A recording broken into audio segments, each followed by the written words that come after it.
Take of this assembly, calling ye, serve the wonderful Nama will, to teach us how to be suffering, content with skin, birth, and death, and quickly realize non-birth.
Chư Phật Bồ Tát kính thưa Hòa thượng Thiện Hóa, sư cô tri thức A Di Đà Phật.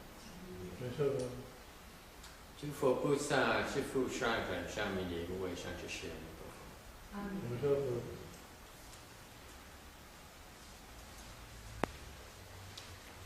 Okay, we are today is April the 1st, 2012. We are in California, Rosemead, California, lecturing on the Amitabha Sutra. We, towards the end of it, we are on slide 562 of the PowerPoint file. We're talking about the fact that this is a time of five stabilities. Bàn về cái thời ngũ trừ ác thế, bàn về cái ngũ trừ. So we mentioned the first three kinds of stabilities already: the calculative, the view stability, and what else? The affliction stability. And now we're on to the fourth stability, which is living being stability. Tiếp mấy cái trường, ba cái trường trước là kiếp, biến và phiền não trường. Giờ tới cái phần thứ tư là chúng sanh trường.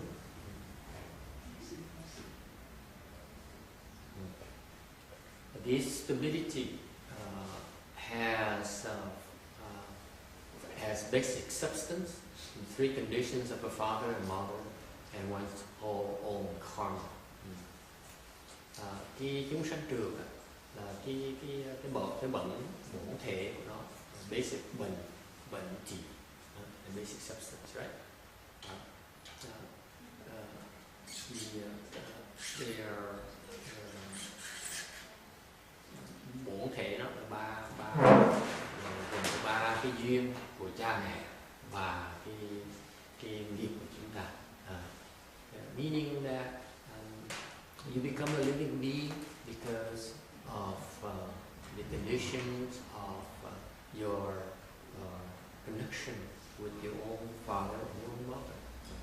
Rồi chúng ta trở thành chúng sanh là tại vì chúng ta được sanh trưởng ra, thành ra nó có cái duyên của cha với mẹ chúng ta. Okay. Typically, we also are born into them because of our own karma to what is meant by own karma. Chúng ta sinh ra với họ tại vì có cái nghiệp riêng chúng ta. Nghiệp chúng ta là gì? It has something to do with them. Cái nghiệp là mình muốn làm gì với cha mẹ. You know that? The fact that you become someone's child is because you decided to go become someone's child, to do something in connection with them. Thành ra cái hàng mình thành con một cái cặp vợ chồng đó là tại vì chúng ta quyết định chúng ta muốn tới đó để mà làm cái gì. Okay.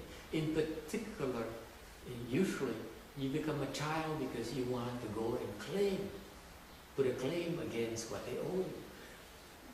Like it or not. It's funny, isn't it, Randy? Randy laughs because that's what is happening to him right now, right? They all come at one time. Why is it all at the same time, huh? And it's so obvious, isn't it? They refuse to get out of the house. Tại vì con á, người ta tới, mình là con người ta, cần mình tới gọi nhà. Thì có một người trong đại chúng này cái cười khúc khích. Tại sao lại có 3 người con rồi cùng một lúc? Nó lớn, rồi tóc nó bạc hết rồi, nó cũng chưa nhất định không chịu rời khỏi nhà. So that's the typical thing is that you go and file a claim against them.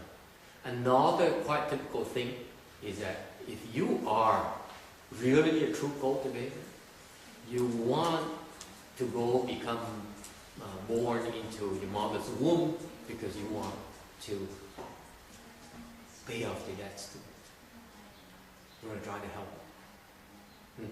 Rồi một lý do mà rất quan trọng đối với những người mà có căn cơ tu, những người tu hành, thì họ tới làm con cái của gia đình kia, tại vì họ muốn đền ơn lại cha mẹ, đền ơn lại tổ tiên. They want to pay off the debts to their parents, pay off the debts to their ancestors. Okay? So that's meant by the karma. The karma meaning you want to do something in conjunction with your parents, in relation to your parents. Thành cái nghiệp, cái bộ nghiệp của cá nhân có nghĩa là mình muốn tới đó mình làm cái gì. Okay? For example, if many of you who eventually will be born to the pure này, và như có những người quý vị mà sau này sẽ được vãng sanh về tây phương cực lạc. And then you go there and after a while, after a long time, vì vãng sanh tây phương cực lạc một thời gian rất là lâu, you become enlightened. Quý vị sẽ giác ngộ. Takes a while. Trust me. Even after you get there, it takes quite a while. Sau khi quý vị tới tây phương cực lạc, cần rất là lâu, có thể bạn mới giác ngộ. You become enlightened. And then you sit there and you meditate, and one day Amitabha calls you and said, hey, remember your vow to save your parents, to save those people?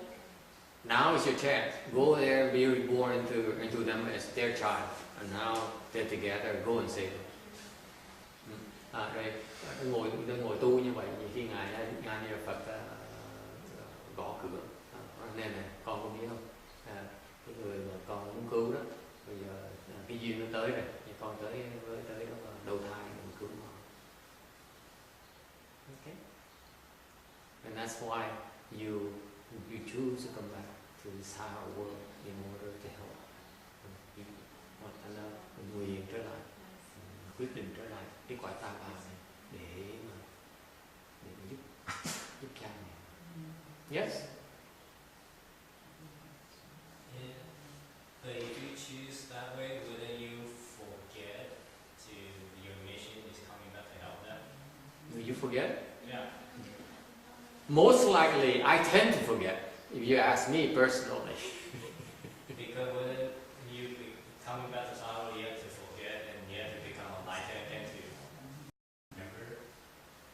I see it. I tend to forget before I come back, and I tend to forget after I come back.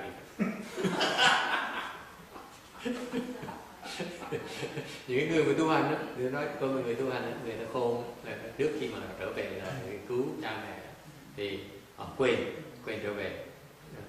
Còn khi mà trở về rồi còn quên lần thứ nhì nữa. Đó. Khi mà đầu thai rồi cũng quên. Tại sao? Even though you forget, okay, the people will remind you. Tex is laughing now. Yeah. Most likely, they will remind you. How will they know? Huh? How will they know? They just do, right? And someone else would remind them to remind you. We tell them to remind you. And then all of a sudden you wake up and say, oh yeah, that's right, I'm supposed to save my parents. Okay? Yeah. So that's what the karma is about. Usually it's not explained this way because to me it's the connection, the prior connection that the karma has to do that you decide, you resolve to do something about. Okay, that's why you chose to come back.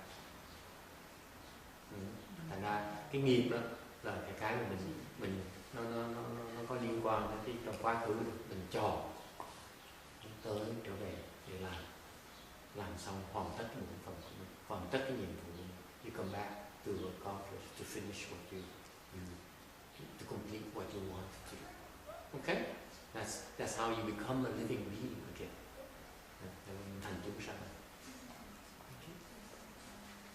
Yes. What if we came back to claim the debt and we change our mind after? Yes, as a combination, that is also possible. Absolutely. Okay. Nào, mình có thể đủ cái nguyên nhân khác, những cái nguyên nhân khác nhau đều như những cái người tu hành trở lại, cái lý do chính người tu hành trở lại để giúp cha mẹ tổ tiên. So that I'm telling you, my belief is that for most cultivators to come back to the people who really understand about cultivation, they would come back to help the parents and the ancestors. Okay. All right. Yes. There'll be another factor that you might come back simply to reclaim your debts. Yes. But then if there's some magic you manage to develop a little bit, you might start changing your mind about what you want to do. Typically, you come back as a child to claim the debts. Yes, absolutely. Yeah. But if you develop a little bit, you might Usually, you claim your debts against your mother. Yeah. Especially in the United States, where the father will leave and then the mother has to hang on to it. It's a clear indication she owes you. That's the way it is. If the father wants to help, I mean, he still owes the kid. No. That's the way it is. Okay. Thông thường thì mình làm con là mình gọi là sự thật. And now furthermore, the unceasing turning in the wheel has a mark. Chúng sanh là sao? Chúng sanh trượt là mình cứ luân hồi trong cái lục đạo hoài, không ngừng, là cái tướng của chúng sanh. See, you become a living being because you keep on revolving in the wheel constantly. That's the nature of living being. Chúng sanh đó là thoát ra không được cái vòng luân hồi. They cannot escape the revolving wheel. They cannot have no way of escape.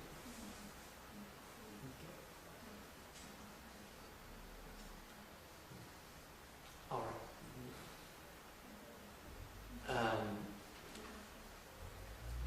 And you're living beings because you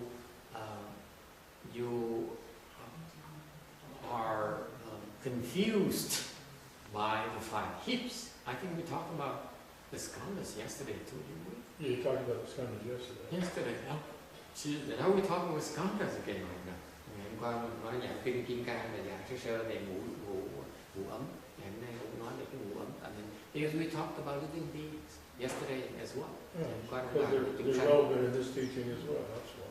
Yeah, it's ngày hôm nay cũng bàn về chúng sanh. Chúng sanh á, chúng sanh là bị năm cái ngủ ấm nó mê hoặc.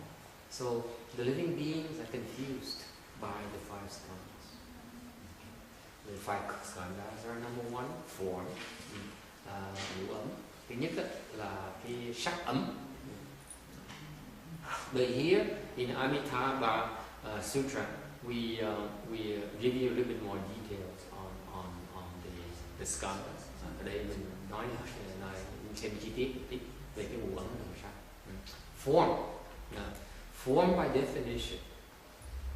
When you see form, you have a notion of form. There's a notion of feeling, connotation, solidity, and impediment. Okay. Khi mà quý vị nói về sắc á, bởi vì có cái chữ I. Chữ is stop. Chữ là có một cái thể, có một thể chất. Okay. There's some kind of substance. Okay. Some kind of solidity. That's what chữ. Nó có cái chất, có nghĩa là nó có đặc, nó có một cái gì đó, chứ không phải nó trống. And because of that presence, it serves as an impediment. Okay. Và vì nó có cái thể chất đó, thành nó cản trở. For example, it impedes the movement of light. Chẳng hạn vì có cái thể chất thành nó cản cái ánh sáng. Okay. Nó là cản trở. Okay. Sắc là như vậy. So form by definition has two aspects: solidity and impediment. Thành sắc nó có hai cái khía cạnh. Một cái là có cái thể chất, thứ nhì nó có cái sự cản trở ở trong. Chứ nó tụng mang chữ ai.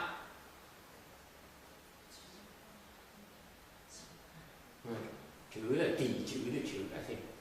Right?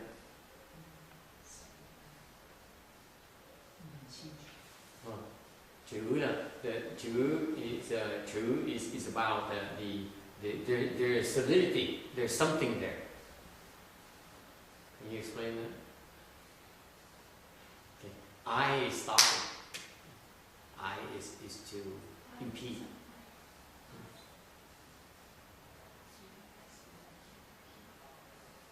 Okay? That's form. The second skandha is feeling. Feeling comes about. Cái gì là thọ. Mình có thọ, tức là cái cảm giác. Feeling is a form of reception. Okay? Of the five dusts. Thọ là cái cảm giác mà cái cảm giác mà nó tà trong tâm chúng ta, tại vì chúng ta tiếp xúc cái ngoại cảnh, cái ngũ trần. Because we're coming in contact with the five dusts. The dust of sound, the dust of sight, the dust of the smell, the dust of the flavor. Today for lunch we had some Mexican food. Have you tried it? What do you think of the Mexican food today? Huh? What a surprise! Very international. Ngày nay mình ăn mình trần là cái hình tướng, cái sắc, cái âm thanh, cái mùi vị. Ngày nay mình ăn trưa bữa ăn là theo kiểu ăn mễ tế cơ, mùi vị mễ tế cơ, vẫn còn nhớ như thường. Hoặc là cái hương sắc, hoặc là what else? What are the five dusts again? Sound, sight, hearing, smell, and touch. Và cuối cùng là cái tiếp xúc, tiếp xúc. So the feeling arises because we come into contact with the five dusts, the external world, and because of that, the feeling surges within us. Thì khi chúng ta tiếp xúc với cái ngoại cảnh, cái ngũ trần, những cái âm thanh, những cái hương vị, ví dụ như mình một cái cảm giác như nó khơi lên từ đó, Does it sound familiar? You don't realize that. Huh? Feeling arises because of arises naturally because of the contact we have with the external. Sure.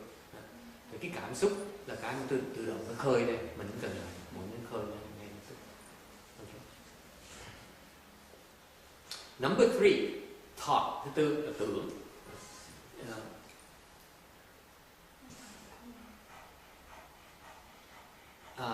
Tưởng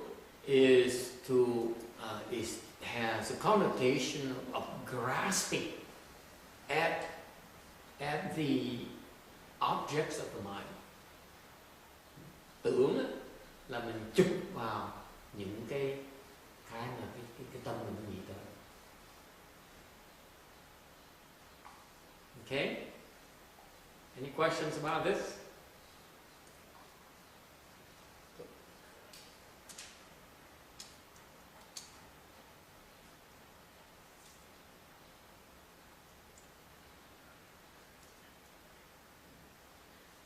Xiang 是什么相？有人前面吗？取相，相是什么相？就是无相有相的那个相。相，对。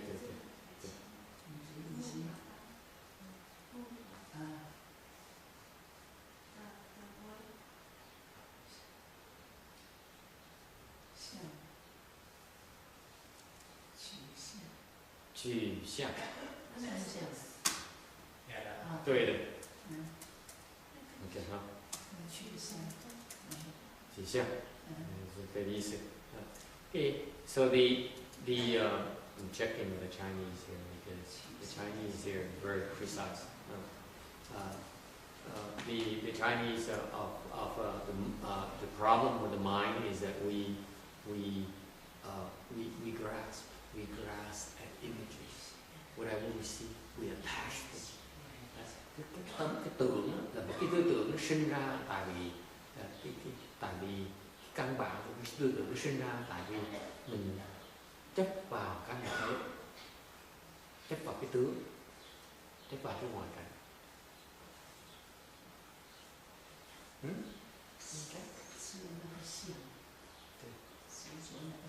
Chữ chỗ, rất là siêu.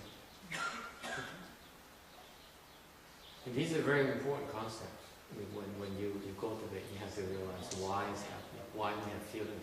Nó quan trọng tại vì hiểu tại sao mình có cái tư tưởng, tại sao mình có cái cảm giác, tại sao mình có, tại sao mình có cái mình chấp vào cái sắc.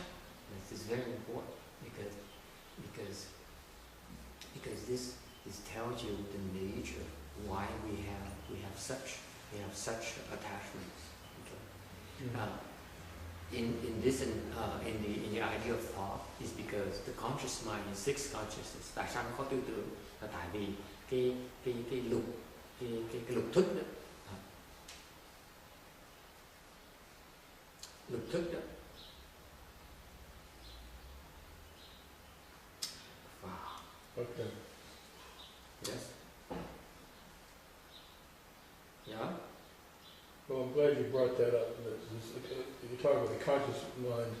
This kind is the sixth consciousness. Because this was in dispute the other day. And Thomas was trying to say that the eighth consciousness is included in that skanda. And I thought that it wasn't. And I see here you're saying that it's the sixth consciousness is the skanda, not the eighth consciousness. No, we're talking about something else. In fact, We were talking about skandhas.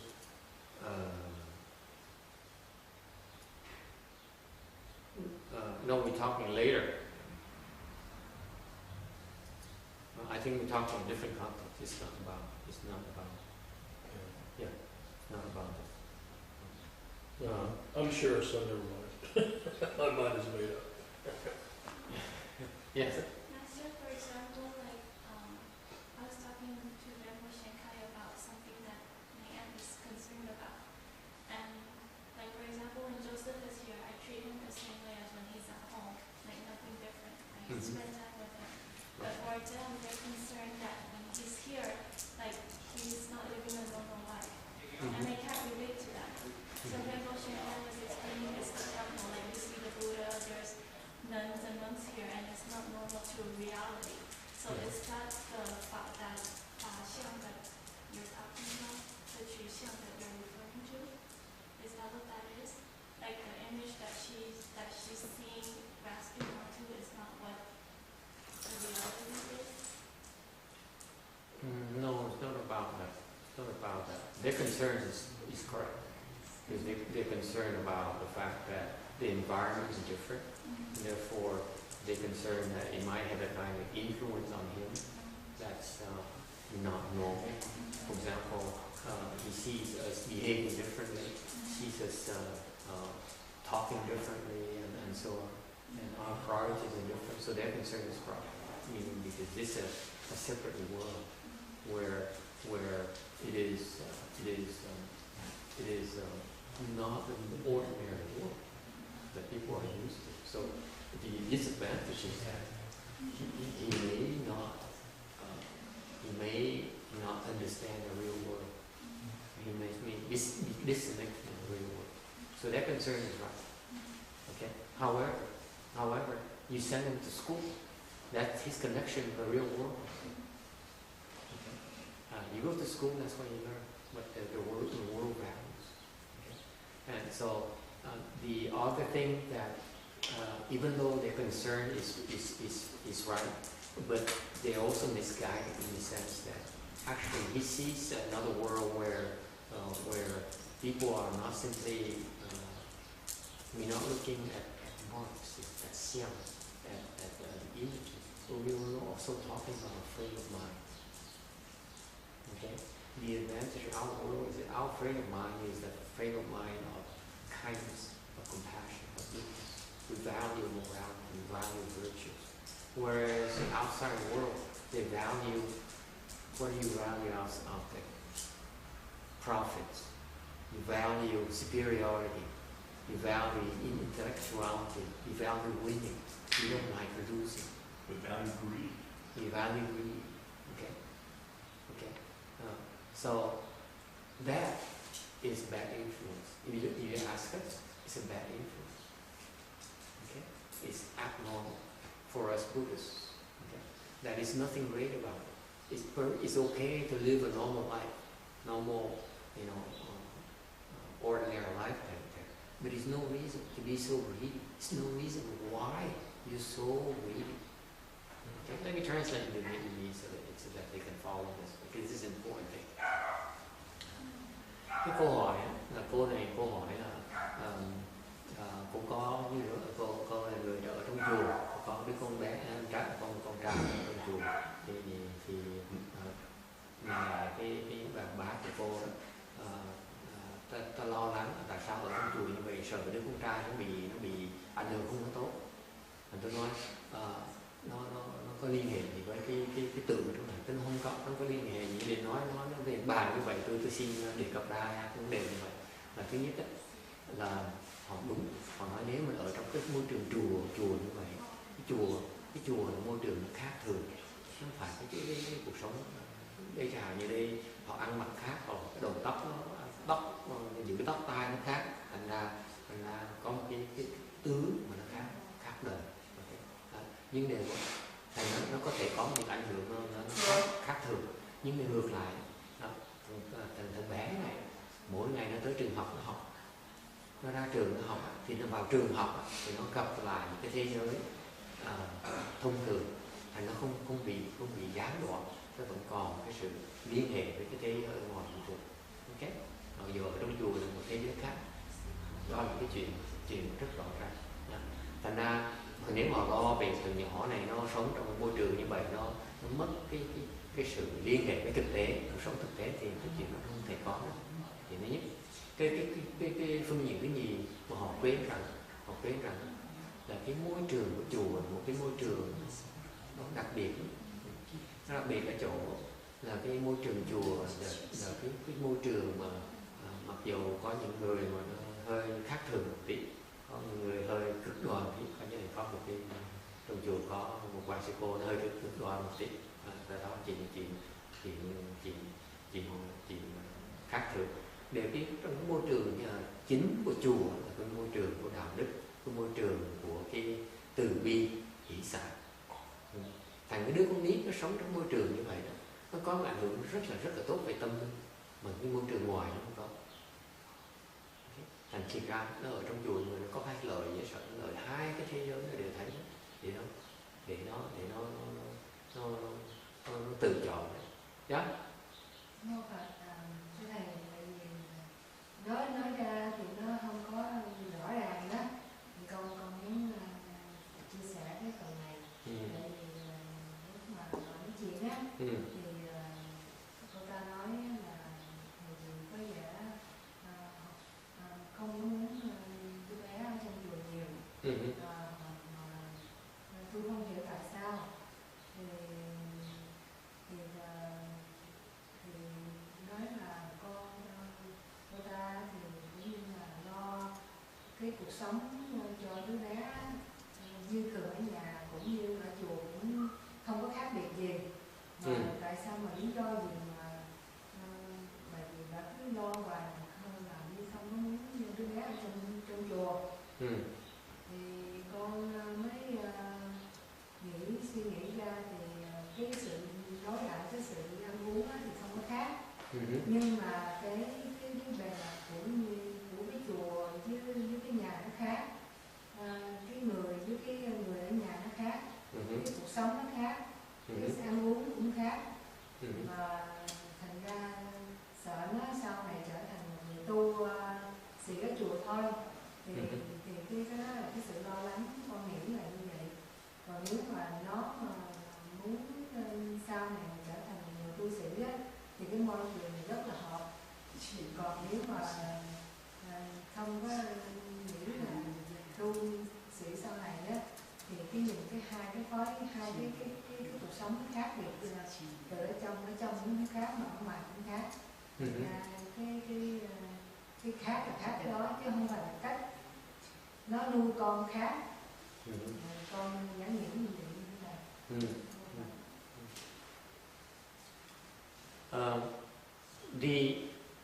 The thing I'm pointing out to you is that to me, you ask me, I personally feel that it's very beneficial. I never had this when I was a child, because let me tell you, the way that I grew up out there is that I grew up based on greed, based on self-indulgence. Tại vì tôi nói cái gì là lúc mà tôi sống, lúc mà tôi trưởng thành, lúc còn trẻ, sống ở trời ngoài kia, thì tôi sống trong một cái môi trường mà chúng tôi được khuyến khích là tham lam là tốt. Chúng tôi được khuyến khích đó, cái từ thỏa mãn cái dục tính là chuyện thông thường. Okay, this is what the environment I grew up in. I went after education. I went after skills. It's okay, perfectly okay to make a lot of money and indulge yourself. That's what life is about. Am I correct? Of course. Thành ra một cuộc sống thực tế của người thường mà sanh trưởng lên đó, không phải riêng tôi hỏi như vậy, tại tôi hỏi những người khác mà sống ở xứ này cũng vậy, tại tôi sanh trưởng bên Việt Nam và qua Mỹ ở thời gian tôi thấy nó chả thì nó khác như vậy. Cái văn hóa người văn minh của thời đại văn minh này là như vậy, là khuyến khích cái sự tham lam, khuyến khích cái sự thỏa mãn cái dục tính của mình. Okay.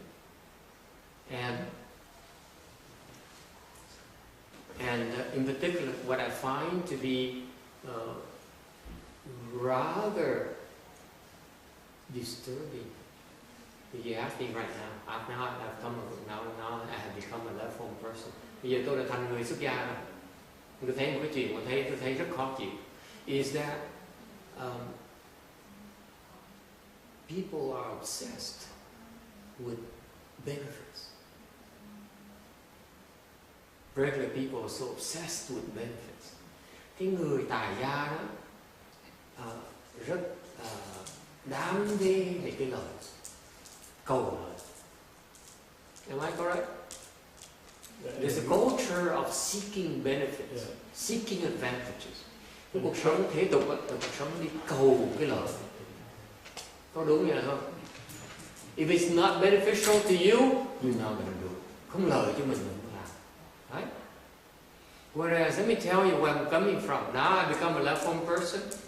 It's perfectly not beneficial to me. I'm still willing to do it. I'm still prepared to do it. I'm still prepared to take a loss. Những người xuất gia chúng tôi, cái tư tưởng chúng tôi này là khác biệt ngược lại. Là chúng tôi nếu mà nên làm là sẵn sàng chịu đổ lại.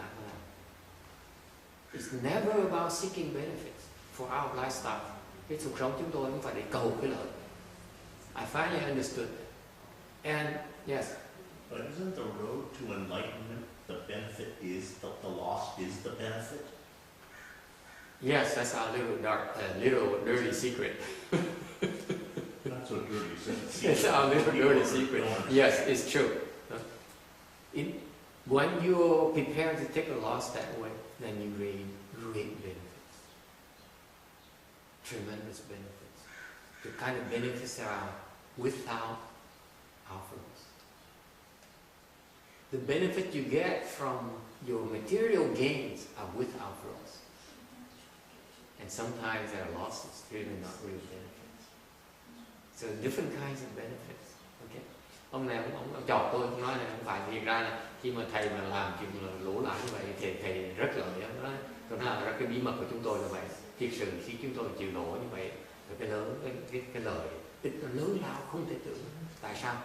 Tại khi quý vị người tài gia mà được lời đó là cái lời mà hữu lỗ. Còn cái lời chúng tôi á, mà khi như chịu lỗ là cái lời của vô lỗ. Nó quý báu hơn nhiều. Okay? The benefit without outflows is what will make you, bring you to enlightenment. Cái lời mà vô lậu đó, nó sẽ giúp quý vị đắc giác ngộ. Cái lời hữu lậu sẽ giúp quý vị lọt trong vòng luân hồi. Whereas the benefits with outflows will keep you in the wheel. Is it clear? So, explain that to Du Chi. The kid has a chance to see that. Hopefully one day he sees that. Okay? He goes to school, he learns how to generate advantages and benefits. Đứa con nít đó, nó sống trong chùa, nó có cái lời, nó vào trường học, nó được dạy làm sao làm lời, nó về lại chùa, nó dạy cuộc sống đạo đức, cuộc sống linh thiêng. Now he goes back to the temple, he sees hopefully virtuous people. Okay, and that to me is more balanced. I wish I had that when I was younger. Nhà đối với tôi như vậy là có sự thăng bằng hơn. Tại lúc mà tôi trẻ tôi phải chịu được như vậy, I'll be a lot happy. I'll be a lot less unhappy. Let me put it that way. Because I look back, the first 40 years of my life, 39 years of my life as a lay person, I was not a happy dude. Not at all. No reference points. Because what's so great about being greedy, about self-indulgence? Okay? It leaves an unpleasant aftertaste. To me personally, I never really liked it. Just one second, let me translate in Vietnamese. Thành ra đối với tôi, nó có cái lời lớn lao, tại vì đối với tôi, cuộc sống chỉ đam mê cái cầu danh cầu đời không, thì nó cuối cùng nó chả có gì mà hay ho hết. Mà thực ra mà nó có nhiều cái cay đắng, có nhiều cái ngầm ngùi mình diễn tả mình sống. Now I have two questions. Yes, first. Yes, Jimmy. Actually, I'm asking for Vicky. Vicky has two questions. One is for... Which Vicky? I have a lot of Vickies. Vicky's Sprout. Okay. One is regarding the current topic and one is the previous one. Yes. The current topic, she's asking, what about us who are not level people? Will we also get benefit without outflow if we take a loss? No, it's too late for her. Tell her that. Cái bà hỏi, nói gì với bà biết cái bà hỏi với những người đại gia chúng tôi, nếu mà chúng tôi mà cũng chịu lỗ lãi như vậy, mình có được vẫn còn được cái lợi ích vô lậu không? Tôi nói tôi đùa, tôi nói là không có, bây giờ cô bà trẻ quá rồi, bây giờ cách nào mà không làm. Of course she does. Yes. Okay, her previous question Let regarding... me point out to you. This I'm not talking. Okay, let me tell you. Không phải là mình nói thôi nghe. Let me tell you. We are doing it. We're not talking. Khi mình tu là mình làm chứ mình không nói. Okay, and we do it first before we talk. Những người tu hành đó, họ làm trước mới nói sau. Okay. Mà you only talk about it because you asked about it, not to advertise yourself. Okay. Mà làm thì nói là tại khi là cái duyên tới mình mới nói, chứ phần nói để mình tự quảng cáo đấy. Okay? Because I try to tell my students that they ask me, why is that I keep on doing stupid things?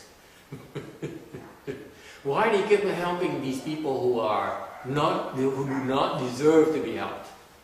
Chẳng như học trò tôi nó cứ trách tôi hoài, tại sao thầy cứ nhất định đi giúp những người mà thực rõ ràng nó không xứng đáng mình giúp gì hết, mình giúp nó làm cái gì? Okay? And my answer is that I help because I'm supposed to. If I don't, who will? Tôi trả lời là tôi giúp là tại vì tôi phải giúp. Nếu tôi không giúp thì ai giúp bây giờ? Tại khi mình làm á, cái chuyện gì mình đúng mình phải làm, mặc dù mình phải cần trả cái giá, mình phải cần làm như thế. So I'm saying is that you do the right things, okay? Instead of you do the beneficial things to you. Mình làm chuyện đúng mình cần làm thì mình làm, chứ không mình làm chuyện lợi cho mình. Okay? So that's what I mean by without outflow. Ta làm như vậy mới có là cái loại phước vô lậu được. Còn nếu mình làm những gì mình chỉ làm chưa muốn làm cái gì có lợi cho mình thôi, nó dễ dàng cho mình thôi, cái phước là phước hữu lậu. Because please pay attention. If you only choose to do the things that are beneficial to you, are more conducive to you, more makes your life easier, more advantageous. You are only creating benefits without loss. You will not obtain liberation. Không thể nào đắc giải thoát được nếu làm như vậy. Nếu chỉ tạo phước hữu lậu thôi. Okay? What's the second question from Vicky? Her question is regarding the parenting. When we are out of Saha world, will someone tell us, or will we have the knowledge of the prior connection between parents? Someone does. Our teachers do. Câu hỏi là nếu mình ra khỏi cái cõi ta bà này rồi thì sao mình nhớ được cái duyên trước là sao? Tôi nói thầy chúng ta sẽ nhớ. That's what you can count on. Your teachers will bug you to death. Thầy mình sẽ nhắc. Why is that? Tại sao thầy nhắc? Why is that? Do not think that that we cultivate, like level people that cultivate. The first thing we taught is we sever family relationship. Do not think that we abandon them forever. We only abandon them temporarily. Như những người xuất gia là chặt cái liên hệ gia đình, đi ra cắt ái. Thì đừng có nghĩ rằng làm như vậy là chúng tôi chạy bỏ đâu, chỉ tạm thời bỏ thôi, mà chặt thôi. It's only temporary severance. We come back and save us. We live our life so that we cultivate quicker, and so that we can acquire skills quicker, so that we can really come back and help them, really help them. Okay? Người xuất gia là tại vì tạm thời theo cái pháp để mà chặt cái liên hệ, để mà có từng tâm tu thôi, để mà có tiến bộ cho lẹ hơn, thành đạo lẹ hơn, để mà sau trở về cứu, thực sự có sức để cứu người ta, không phải để chạy trốn tránh rất nhiều. Theo lưu trình là we live a home life because we want to acquire skills quickly, hone our skills quickly, so that we can save our family as well as living beings more quickly. Don't think we run away from our responsibility. Is it clear? That's not what we do. Okay? There's a misconception about left-wing people. Yes? Does that answer the question? Okay, I have a third question here. I have to go to my second question. Okay, mọi người có câu hỏi cái gì? Như là Phật, thầy nãy kể một câu chuyện đó, thầy Bảo Nhân á, cũng kể một câu chuyện khoảng 20 năm trước. Là cũng là còn hơn cái gia đình này nữa. Thì cái cô đó thì có 3 đứa con ở Cali này nè. Thì gia đình ở sống rất là vất vả. Thì cô này đó cổ không biết dạng Phật thành. Người ta dắt bà đi dạng Phật thành. Bà đi tới dạng Phật thành rồi đó thì bà muốn thấy dạng Phật thành mà cổ thích lắm. Thì cổ muốn thấy sống gia đình nó rất là vất vả. Thì bà mới dắt 3 đứa con lên dạng Phật thành đi gặp sư phụ. Thì gặp sư phụ xong á, thì sư phụ thì bà cũng là muốn với chồng ở ly dị rồi, mà sư phụ cũng biết cái khoản đó nữa. Xong á sư phụ này thử thách cổ dữ lắm nha. Cô bây giờ cô muốn ở trên này á, thì muốn vì 3 đứa con này thì cô lên trên này cô ở. Sư phụ thì sẵn sàng giúp đỡ đầy đủ phương tiện hết. Thế thì cô này cổ âm, cô 3 đứa con này cổ lên chảnh. Nên nhà Phật thành này sư phụ có cái ở chỗ mà ở trong cái chỗ ở rồi này kia. Người gì? Người Hoa là người Hoa. Là cho 3 đứa con học ở trển. Thì cô này cổ cũng có cái quyết tâm cũng rất là mạnh. Cổ làm hơn nữa là làm như vậy đó. Nghe kể câu chuyện này tôi muốn kể này. Xong rồi đó về cổ 3 đứa con lên trển. Rồi xong một thời gian ngắn chồng hay như vậy. Thì chồng lên chẩn quậy. Quậy là sư phụ đó. Thì mới nói như vậy đó, thầy nói thôi bây giờ đó thấy như vậy thì bà phải dọn đi qua ngoài ở chứ không có chờ ở trong chùa nữa. Sư phụ nói như vậy. Sư phụ nói như vậy, nó nói đó, bây giờ đó cô đó phải ra ngoài ở chứ không ở trong chùa. Ở trong chùa thì chùa sư phụ mất danh mất tiếng. Đó thì sư phụ nói như vậy. Thì cổ mới mướn nhà ở ngoài ở. Rồi hàng ngày đó cổ cũng làm công quả. 3 đứa con giao trong chùa. Mà chịu đựng 20 mấy năm nữa. Tới sau 3 đứa con học hành xong rồi đó ra đại học hết. Là bảo có một cái may mắn, cái quyết định cao cũng rất là mạnh nên một mình bà nghĩ gì đó. Thì cũng rất là tốt. Xong 3 đứa con nó học đại học ở trong trường, ở trong dặm thành xong ra 3 đứa con có chốt làm đàng hoàng thì tốt. Rồi bà mới là chuyện nó hết. Bà có quyết định là sư phụ giúp tới một cái giai đoạn giúp cổ cũng rất là vất vả. Thì nói nha, cái gì cũng có một cái trả lời sau này hết. 3 đứa con sau này 5 người. Chứ 3 đứa con mà giống sống ở ngoài này vất vả rồi này kia đó cũng không có nên đâu. Bà dám ôm 3 đứa con mà lên nhận thành ở đó mà 3 đứa con đại học ra là thành công. Well, she says Guyin has a related story. There used to be a Chinese mother with 3 young children who were not doing well financially, and the mother was divorced from the husband, and she knew about. She went to the CTB, and she liked it, and so she asked Master Shenhua if she could move up there to stay within the CTTB. So Master Shenhua gave her a lot of tests, and he finally said, if you really are sincere, I will allow you to come here, bring your children and live here. So she moved up there, and she got a place to stay, and she sent her 3 children to the boys and con trai và con gái. Hai đứa trai nó đi gái. 2 boys and 1 girl. So they have a boys' school and a girls' school up there, up to high school, to the 12th grade. So the 3 children went to school there. Okay, and so they stayed there, and she worked at the CTTB. The children went to school there within CTTB.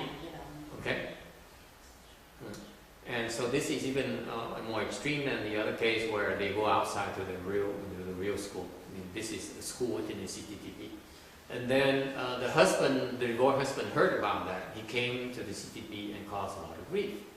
So Master Shinwan said, in this case here, you have to move out because otherwise you cause a lot of problems to the temple. You give us a bad reputation. Okay. So she moved outside the CTP temple grounds, rented a house, and still sent her children to the CTTP schools. And she herself would still go to the CTTP to do volunteer work. And so they stayed in the school, graduated from high school, they went to college, and then they all three got good jobs after graduating from college. So this is an example. She says that that the three kids who stayed there in their entire the youth and decided to be lay people, so they didn't become monks. None of them become monks and nuns. Okay, so I'd like to tell you that not everyone is impressed with the left home lifestyle. Okay. Not impressed. You're not impressed. You know how great we are? You feel we're great, but not everyone is impressed. So tell Ruching that not everyone is that. I will tell you right now. Joseph is not impressed, the least impressed with us. It's a fact. You cannot teach him otherwise. You're not convinced otherwise. Translate that. Huh? Get what? I didn't know what the meaning of it. You know what? I don't know what you were saying. Saying about what? Let me tell her. Oh, tell her that that no, not everyone is impressed. Even the children, the three children who stayed within the CTTB and went through high school there, and they decided didn't want to become left home people at all. And even though they're under great influence, receive great influence from them. And let me tell you, Joseph now is even less impressed than these boys and girls. Trust me. That's the way Joseph is. He has his mind of his own. That sounds pretty sad, Master. Huh? That sounds pretty sad. No, it's not sad. It's not sad, it's actually it's the right thing. Because they grew up there, they had that time, and they probably learned more than a lot of adults did just by being there at the right age. And then they wanted to be themselves for a while. That doesn't mean they have to go and imprison themselves as monks and nuns. No, because they have the And contrary to what people think, the monks and nuns are not out to recruit and turn everyone into monks and nuns. It doesn't make any sense. We don't do that. Yeah. We don't do that. Explain to her thing that we don't recruit children so that we brainwash them so they become monks and nuns when they grow up. That's not what we do. We want them to have a decent life and follow their dreams. Yeah. Okay? That's what Buddhism is about. Cái Phật pháp không phải để mà tuyển chọn con nít để dụ nó làm sư, làm ni đâu, không có đâu. Phật pháp là khuyên quý vị, dạy quý vị cái sự hiểu biết để quý vị theo cái mộng của mình, theo cái nguyện vọng của mình. Nó có kể thêm câu chuyện nữa. Okay, so we have 3 questions. Okay, I know. So that's a fifth question. Yes, John.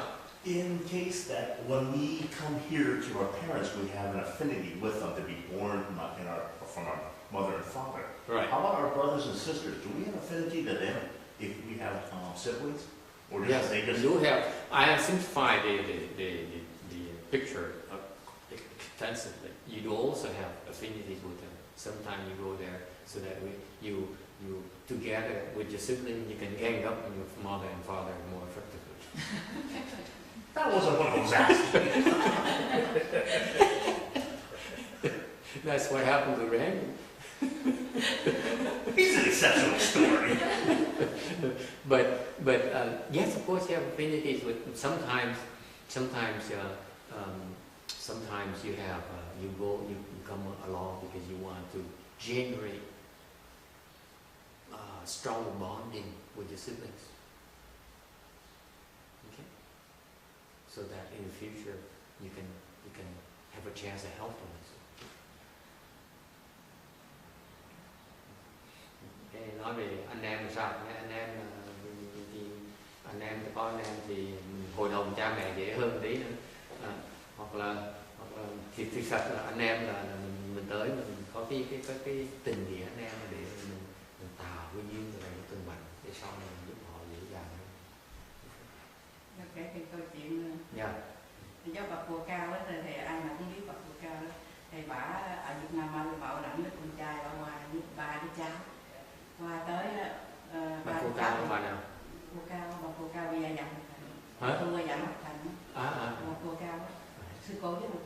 Thì bà có ba đứa cháu, bà bảo lãnh đứa con trai với đứa dâu với ba đứa cháu tới. Tới là bà để ba đứa cháu là vô chùa liền, bà không có cho đi ngoại nữa, phải không? Bà hy vọng ba đứa cháu được tu. Xong rồi đó thì đứa cháu lớn khoảng 22 tuổi đến nhập đó, 17, 18 tuổi xuống 15, 16 tuổi thì ba đứa nó không. Xong thì bà vô tới là bà để gặp một thằng liền để làm công quả rồi này kia. Sau cái đi học rồi đó con gái đó, bà mục đích là để cho ba đứa cháu vô chùa để tu chứ không muốn cho ở ngoài đời nữa. Xong vô tới cái khoảng 1-2 năm sau cái đứa con gái lớn, đứa cháu lớn đó gặp người bồ cái đi lấy chồng. Cái còn hai đứa nhỏ bà sợ lắm. Bà đi để không ngoài nữa. Bà hiền lắm, cái dễ thương lắm. Xong cái khoảng 5 năm sau cái tôi gặp đó, ủa cô Ngân, cô đó tên cô Ngân, Ngân sao lâu quá thấy rồi, không có thấy vô chùa là không quả. Con đi lấy chồng. Cái tôi nghĩ là trời ơi, vô trong này tu sướng quá, sao đi lấy chồng. Nó thấy là cái hoàn cảnh nó khác. Tại vì đó, nó ở Việt Nam là nghèo quá chừng này, thấy không? Qua tới bên Mỹ nó vô giờ làm công quả vô chùa tu là nó không bao giờ. Nó vô tới nó qua tới Mỹ mục đích nó để kiếm tiền. Cái xã hội nó quá, cái xã hội quá là sáng suốt quá là tốt, không đi theo cái xã hội chứ không đi vô chùa tu. Là cái ý như vậy. Thế sau mấy ba đứa cháu, hai đứa con trai đi lấy vợ nữa rồi, hai đứa cháu lấy chồng. Sao bà hết ý kiến này, bà vô chùa tu luôn. Cô cáo bây giờ cô có tu luôn, rồi cái tự tu đi. Cười thế là bà cô cáo.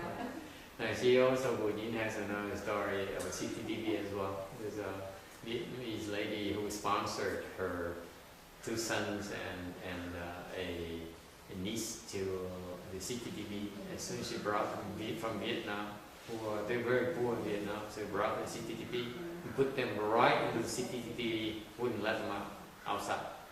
So they stayed, grew up within the CTTV. Her hope is that they will, all 3 of them will become level people. Theo Hu Ching, scare her a little bit. Thiên tụng hả?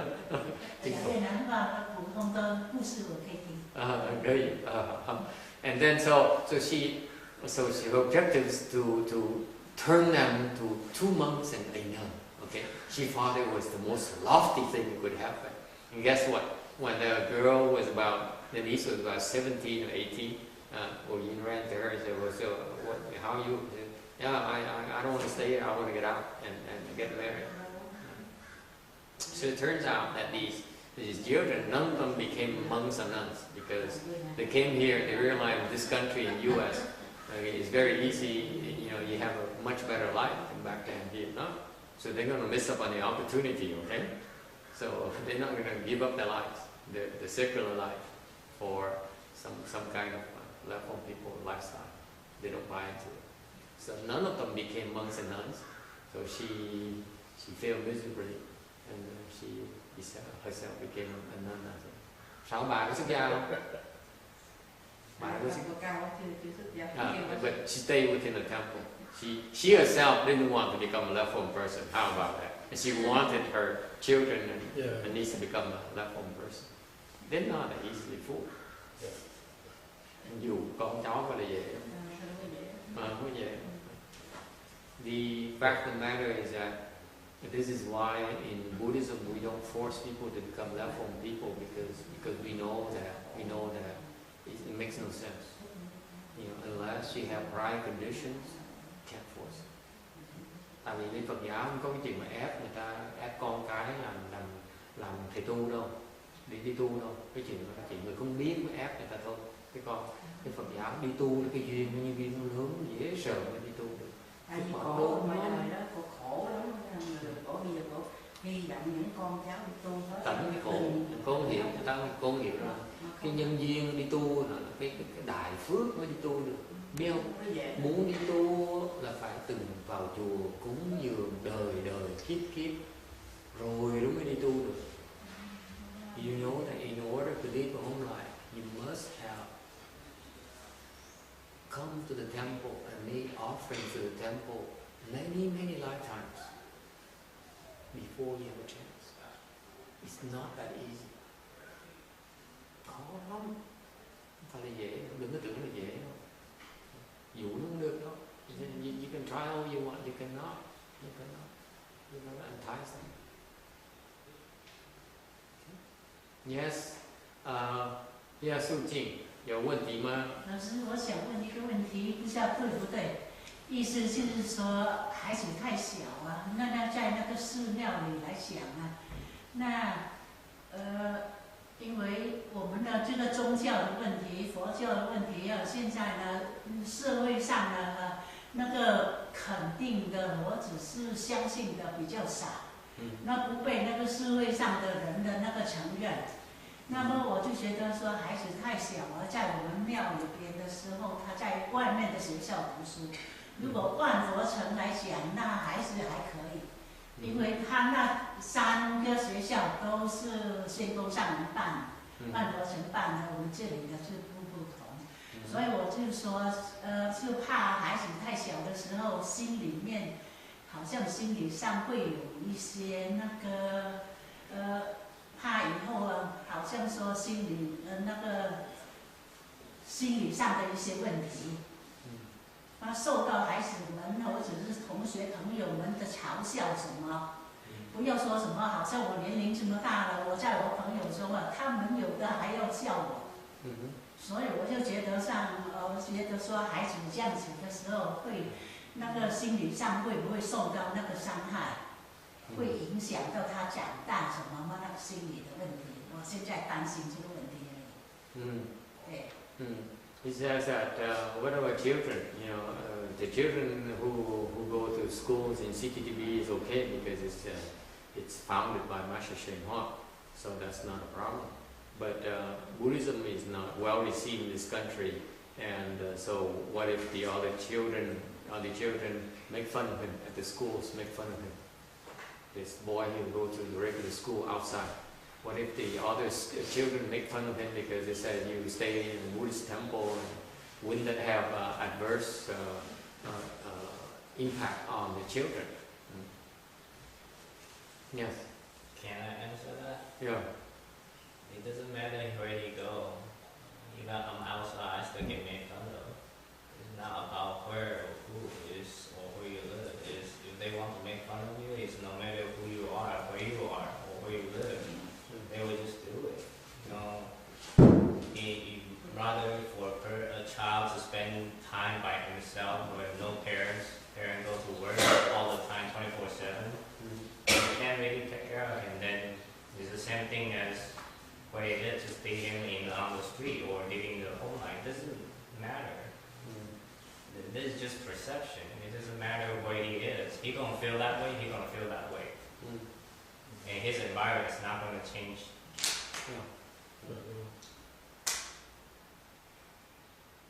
Did you get that?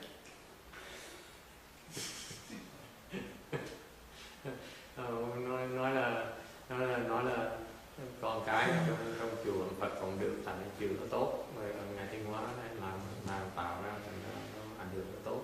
Nhưng cái Phật giáo là cái mà cái tôn giáo mà cái xã hội này nó không được quan trọng lắm. Thì là đứa con nít gì nó ở trong chùa này ra rồi nó học ở trường, mấy đứa nít khác nó cặp quê nó là này nọ nó có cái ảnh hưởng xấu cho con nít là tốt. Câu hỏi là như vậy. Thì người cha nó trả lời là mình khi mà mình cái chỗ nào nó có vấn đề mà nó đi tới đâu nó có những vấn đề khác nhau. Chẳng hạn như nếu mà bất cứ hoàn cảnh nào nó có cái vấn đề đó, chẳng hạn như nếu như ở ngoài thế đời người đời đó, người thế gian, người đời sống thường tục đó, thì chẳng hạn như họ chỉ lo cha mẹ gì chỉ lo đi làm tiền thôi, chỉ lo danh lời thôi, thì đứa con nít nó đâu có cái sự hướng dẫn của cha mẹ, thành ra cũng chả có nhiều lời đấy, nó không có được cái sự hướng dẫn cha mẹ, nó có cái gì sự phải có lời, cũng có những cái tai hại lớn không có được. Theo Bảo Ngân á, cái gì là theo Bảo Ngân nó biết á, mình dẫn con đi chùa mình trồng được cái nhân rất là tốt, trồng cái nhân rất là tốt cho những đứa nhỏ đó, chứ không phải là chuyện đơn sơ. Bất cứ ở đâu mình dẫn con mà đi tới chùa là mình trồng cái nhân quá là tốt cho con. She says, Yin says, from her perspective, to bring your children to the temple is you helping your children plan tremendous blessings. Yes, next question. Yes. Như nãy chị nói như vậy đó là cũng một cái khía cạnh cũng đúng như thầy. Dầu cho đứa trẻ đó ở sống một gia đình bình thường đó, khi mà mấy đứa trẻ khác đó, nó muốn chọc dầu cho mình ở nhà có hai người cha mẹ đàng hoàng, hoặc ở một cái gia đình một cái nhà đi cũng vậy, mà ở chùa cũng vậy. Khi mà nó có một cái khi mà muốn chọc á, thì chọc kiểu nào cũng được hết trơn, đâu có phải là ở chùa mới chọc được. So she says that Venerable Shinkai says that even though the other children may make fun of the boy or the children here, but it doesn't matter because the other boys will make fun of them regardless of where they stay anyway. They don't want to pick on them, they will find something to pick on. It's not a big deal. You get it or not?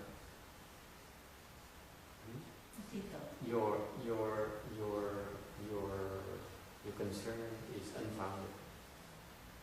My straight answer to you is unfounded. There's no reason for that.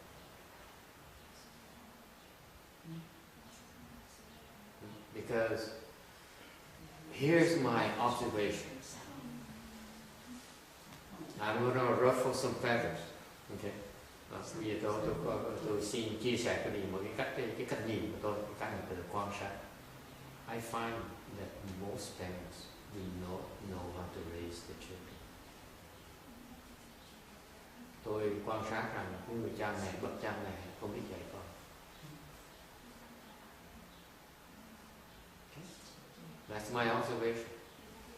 I have yet to see effective parenting. This is coming from a guy who's never been a parent. Okay, let me clarify it for you. I've never been a parent. Tôi không phải là bậc cha mẹ, tôi chưa bị làm cha. Okay. Nhưng sau khi tôi tu rồi, and I hated children. I didn't like children. That's why I didn't want to have children. Lúc mà tôi còn người tại gia, tôi lập gia đình là tôi nhất định không có con, không thích muốn có con. When I was a lay person, I did not want to have parents or to have children because I realized that I couldn't take care of them. Tôi biết tôi không đủ sức để dạy. I couldn't teach them. Okay, that's my decision. I said I don't know how to teach children. I don't know how to take care of them. I don't know how to teach them. I don't know how to guide them. Tôi biết trẻ, tôi quyết định tôi không muốn có con, tại vì không biết dạy cho nó, không biết hướng dẫn tụi nó, không cái sự làm hại đời. Okay, and for some reason, my decision was very, very young when I first got married. That's why I said no children, period, regardless. And after I became a left-wing person, I look back, I look at all the other parents, I realized that I was right. Parents do not know how to teach their children, do not know how to guide their children. Sự thật là tôi khi mà sau tôi làm người xuất gia rồi, tôi quan sát lại, tôi bắt đầu dạy rồi, tôi thấy quan sát lại những cái người cha bậc cha mẹ, tôi biết là họ không biết dạy con. Tôi quyết định They don't know how to teach their children. That's my decision. Okay? Because you tell me, folks, where do you go to learn how to be a good parent? Tôi hỏi cái gì? We're not talking theory here. I'm asking you for facts. If you want to be good parents, you want to be a good dentist, this school you go to go very good schools to become very good in dentistry. Tell me what school you're going to go to learn how to be good parents. Quý vị biết không? Quý vị muốn thành một người bác sĩ giỏi đó, có những cái trường dạy y khoa để quý vị đó học làm y khoa. Bên ok, muốn kỹ sư làm kỹ sư giỏi, có trường để dạy làm kỹ sư, huấn luyện quý vị làm kỹ sư giỏi. Tôi hỏi quý vị, trong xã hội này có chỗ nào để có thể quý vị tới học làm cách cha mẹ đi? Chỗ nào? You tell me. Where can you go to learn now?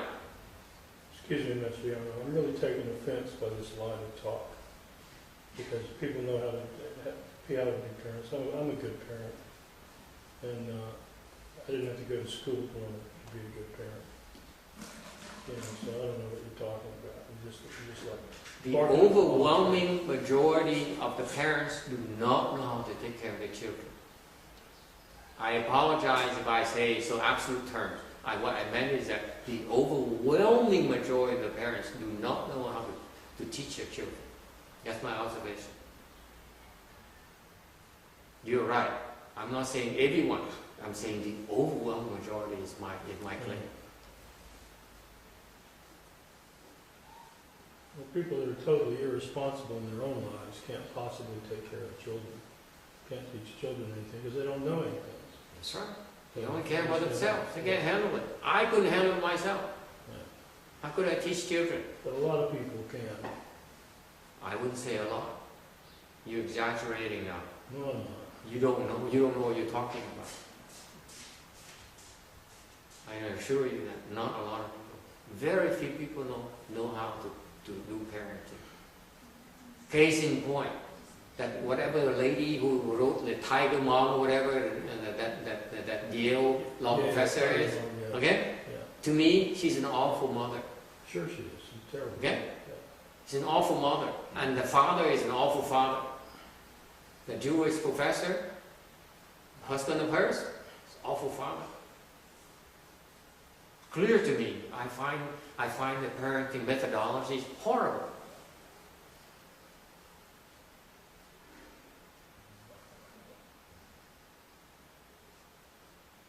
Okay, these are the elite people. These are leaders. These are the people, the kinds of people that tend to be considered role models for society. They don't know how to do parent. I don't know how to parent properly. That's why there's no role model. There's no school. That's the problem. That lady considers herself a role model, but almost nobody follows her role. So she's just like a weirdo. She's not really a role model. She's a role model in her own mind. Thì ông đồng ý với tôi, nói là ông nghĩ ông là một bậc cha mẹ đàng hoàng. Tôi không đồng ý với ông, như là tôi không dám nói với nó. Thì tôi nói tôi tiết lộ cho nó là cái chuyện cha mẹ, tôi nghĩ tôi nói không phải là tất cả cha mẹ đều sai. Tôi nói là phần đa số cha mẹ không biết dạy con. Tôi cảm thấy những cái người, tại vì tại sao không có chỗ nào mà dạy chúng ta, chỗ trường nào mà dạy chúng ta cha mẹ. The problem I have in society is there's no place where we can go to learn how to be good parents. Why is that? We invest so much in training engineers, training doctors, training lawyers, okay? Damn good ones. You're part of my language. But we don't invest in training parents.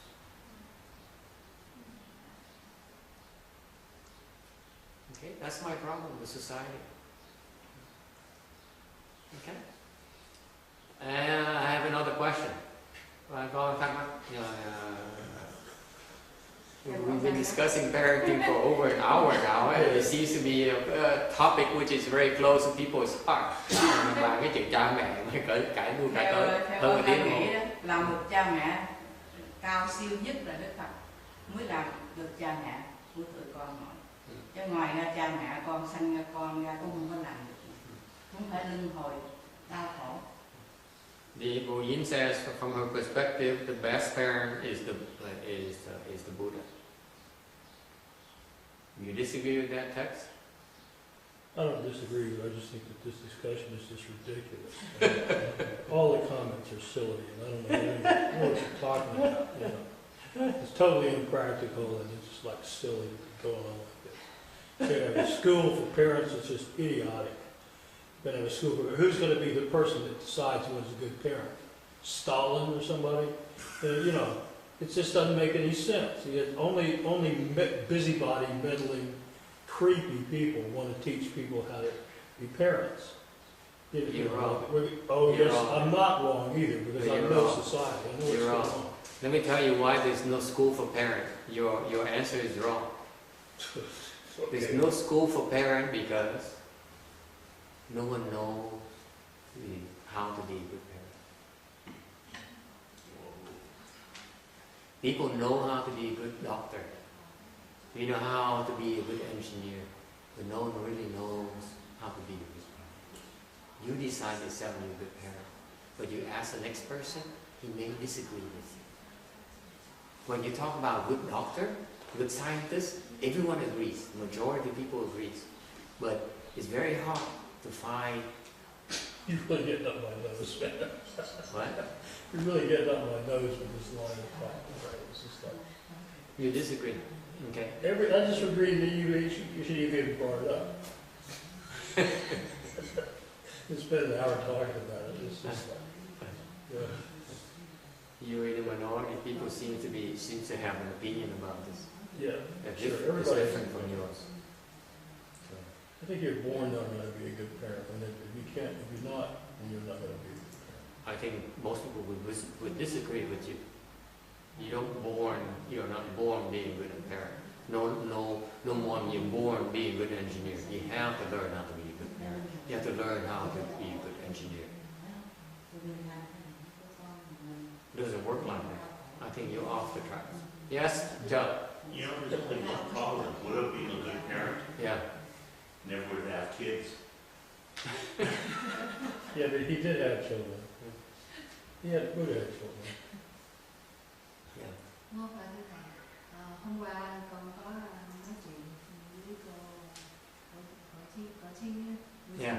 thì cô tâm sự con mà nói đứa bé còn nhỏ, để nó 10 tuổi á, nó tự đọc một mình, nó không có cần cha mẹ nhiều á, thì lúc đó thì vững vàng hơn. Con nói người cha mẹ nào cũng nói con mình còn nhỏ hết, luôn cả con của con là má con á, nói với con á là đừng nên đi xuất gia, để cho con của con á là 20 mấy tuổi rồi đó, để cho nó có lập gia đình rồi hả đi xuất gia. Bây giờ nó còn trẻ quá, tội nghiệp nó. Thì thấy cái sự nhìn của người mẹ Có thấy biện con- đủ cớ. Dạ. Biện đủ cớ. Dạ. Không có cái lý mà làm cái lý ra cho được. Dạ. Thành ra con thấy cái sự lo lắng đó con hiểu. Họ kiếm biện cớ để mà họ trì hoãn là thôi. Nhiều cái chuyện. Nói gì nói họ vì cái cớ khác. Tại họ là chống, nhiều cái chuyện. Thành ra con chia sẻ với cổ hôm qua, mẹ tôi cũng gì. Nó cũng vậy thôi. Vậy cái họ khi mà họ quyết định rồi họ chống là chống. Dạ. Không có lý gì hết á, hoàn toàn không có lý gì hết. Nó thành thực tôi nói là mình tự bào chữa, mình nói là thì sự thật là vậy. Nó có cái thăng bằng, cái cuộc sống ngoài đó, cái cuộc sống mà thời thế tục đó, nó thiếu thăng bằng, nó thiếu cái đạo đức. Thành đừng nói chuyện ở trong chùa mà dẫn đứa con nít tới chùa thôi, nó có một cái ảnh hưởng, nó thấy được cái con người đạo đức, lâu lâu nó biết được cái đạo đức là cái gì, nó ảnh hưởng rất là tốt. Những người con nít nó vào chùa, những cái như những cái lúc tôi vào thành nó có những cái đứa con nít vào học trường trung học, số của nó người đàn ông thấy cái đàn ông, mặc dù nó thấy ông thầy là sân si rồi cũng sân hận rồi cũng là tham lam là những điều nó qua ngược lại, nó có cái không khí của cái thiền nó có sẵn trong thành cuộc sống của nó thành người nó có thăng bằng hơn. Ảnh hưởng linh thiền nó quan trọng, nó thấm hiểu cái chuyện, nó chỉ lo chuyện về cái chuyện là người ta sợ xuất gia, sợ ăn chay nào đó, nhưng mà thấm hiểu được cái lời lộc của cái cuộc sống linh thiêng của cái sự lưu thiện, của cái đạo đức. I'm pointing out to you that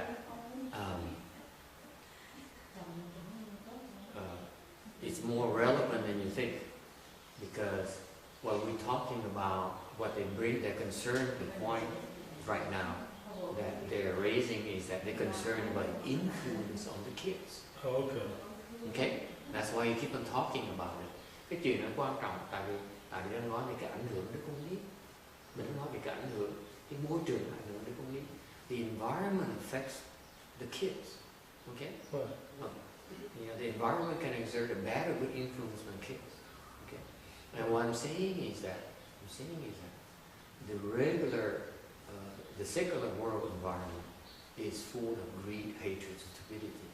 In the temple environment, yes, we are still greedy. Yes, we are still angry. Yes, we are still stupid. But we try to learn about morality, about goodness. And even though we are not successful in our craft, but the emphasis in this spiritual environment is the emphasis on goodness, on compassion. And to me, it's very good influence on the kids. It's not about turning them into level people. Yeah. Not at all. Okay? I understand that too. Of course it's a good influence on them.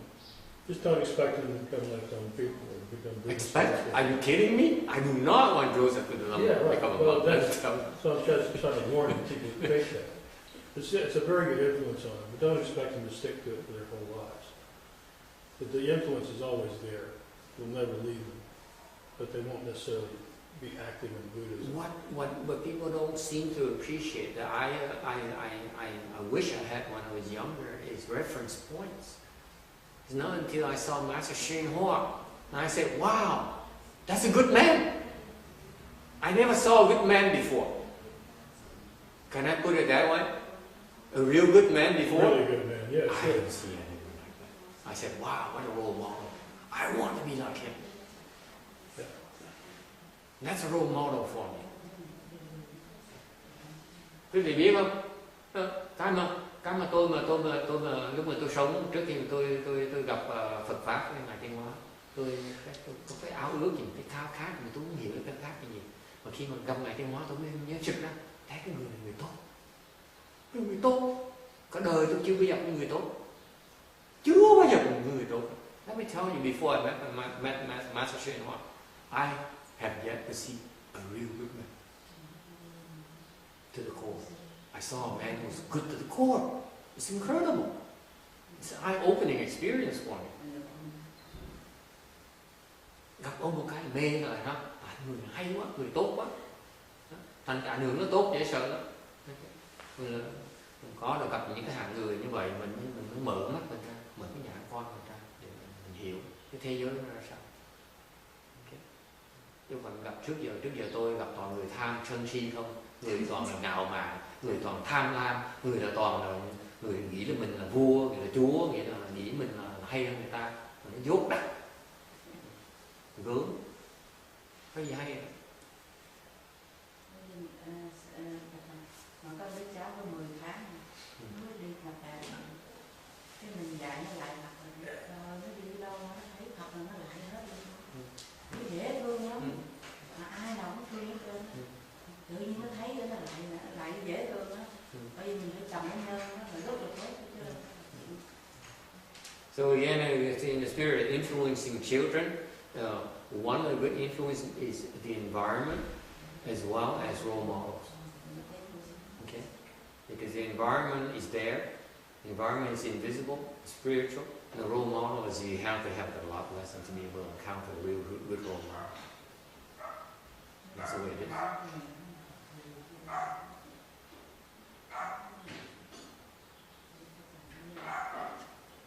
Okay.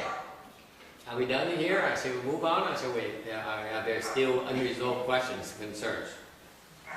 We need to move on from parenting issues because we have an objection here.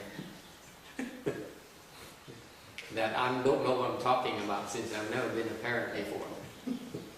And it's not totally unfounded.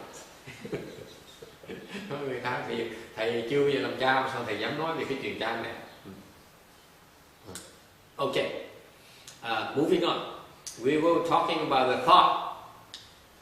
We have thoughts because we grasp images. Cái tư tưởng nó sinh ra là tại vì mình chụp và cảm thấy. Okay. And that's because the sixth consciousness, it likes to process and calculate, and it thinks about the dharmas. Tại vì cái lục thức của chúng ta nó thích suy nghĩ, nó thích tính toán, và nó thích suy nghĩ về những cái pháp, thích suy nghĩ. Okay?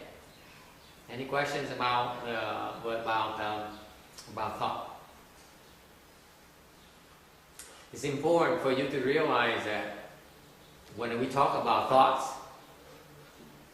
we find ourselves thinking continually. It's a form of confusion. That's a skandha. That's a thought skandha in action right there. It's a form of confusion. Like it or not. Lý do mình nhắc về cái tưởng là tại vì đa số chúng ta là cứ suy nghĩ liên miên. Cái suy nghĩ liên miên đó là cái chứng minh rằng là chúng ta bị cái tưởng ấm đó, nó làm mê hoặc. Thầy, cái tưởng đó là cái ngũ ấm ma mình đó. Cái tưởng đó là cái óc suy nghĩ của mình đó. Cái tưởng là cái tưởng ấm này là một cái bằng cớ rằng cái óc suy nghĩ của chúng ta đó là một cái trạng thái đang bị mê hoặc. Dễ sợ không? Đức Phật mới dám giảng như vậy không? Không ai dám giảng như vậy không? Mình đang nghĩ liên miên, mình đang bị mê hoặc mà mình không biết, mình tưởng là hay. In other words, only the Buddha dares tell us that if you're thinking continually like you are right now, it's a form of confusion.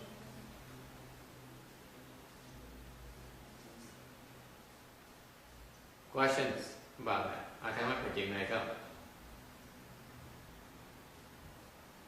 Okay. Suy nghĩ liên miên là đang bị mê. Think about it, folks. Thinking continually is a state of confusion.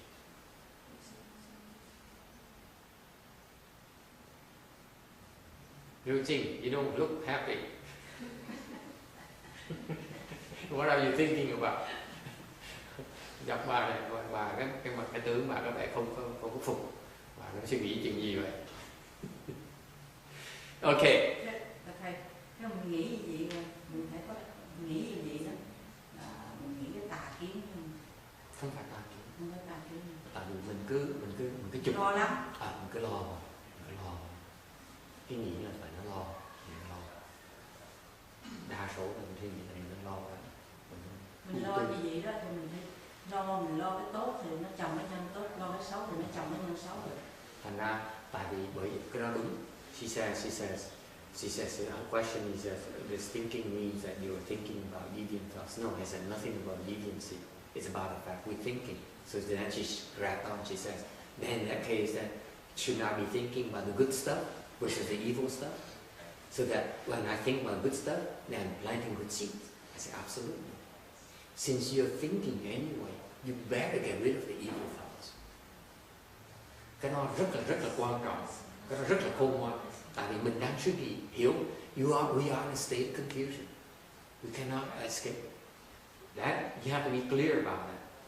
Mình đang bị mê hoặc, thành mình chọn cái mê hoặc để mình thoát được cái mê hoặc. So you have to be smart. You choose the right kinds of thoughts so that you can escape the state of confusion. Thành ra mình chọn nghĩ và chuyện thiền thì mình mới thoát được cái mê hoặc. Rất là đúng. Okay?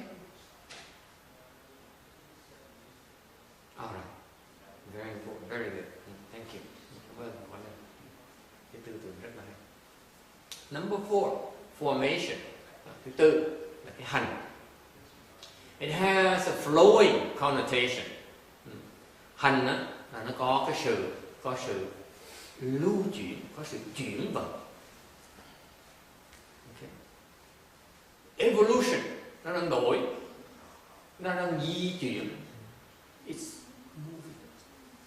Okay. That is because our seventh consciousness, it likes to evaluate and discriminate thought after thought. Tại vì cái đề thức của chúng ta đó thích tính toán,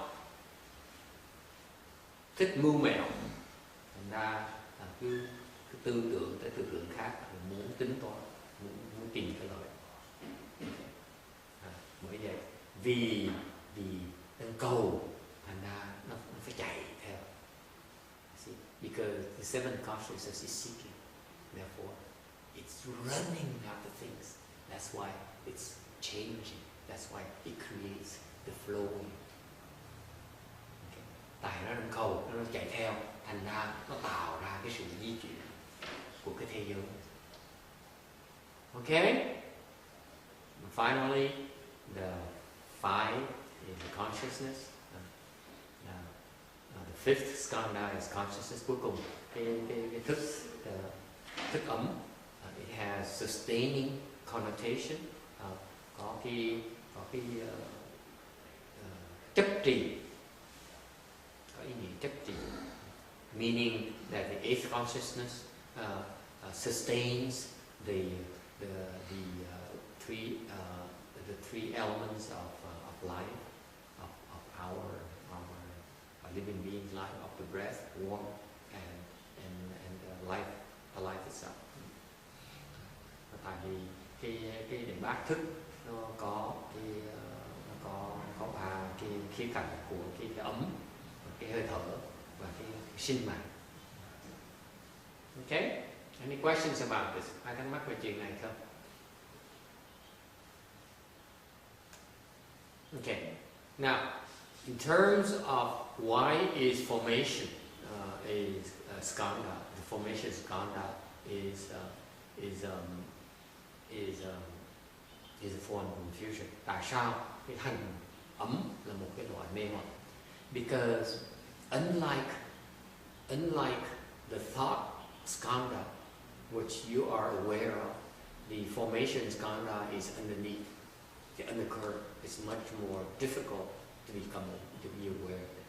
Okay. So the confusion, the point about the formation skandha being confusing is that it tells us that the confusion has a deeper level than you think. Cái hành ấm nó tạo sự mê hoặc để chứng minh cái quý vị thấy, Đức Phật dạy cái việc thấy là cái hành ấm là một cái sự mê hoặc mà nó rất sâu xa mà chúng ta rất là khó thấy. And furthermore, folks, the deepest level of confusion is the consciousness skandha. Cuối cùng cái thức ấm, cái tầng lớp của cái sự mê hoặc nó sâu nhất và khiến chúng ta bị đọa trong nhà chúng sanh. And finally, the consciousness skandha is the deepest layer of confusion that causes us to become living beings. Cái thức ấm là nó tạo cái mê hoặc để khiến chúng ta trở thành chúng sanh. Nó dễ sợ như vậy. Okay? Any questions about this? Có thắc mắc gì về chuyện này không? It's marvelous, let me tell you. It's marvelous. This is when you deal with when you reach high levels. Cái kiến thức này nó cực kỳ quan trọng. Là cái vị trình độ cao hơn rồi phải hiểu những cái này mới thoát được, mới đắc được giải thoát.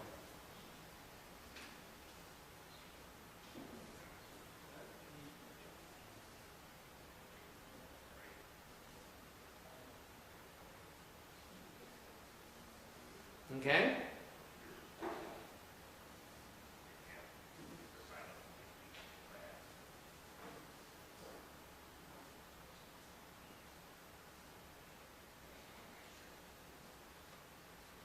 living beings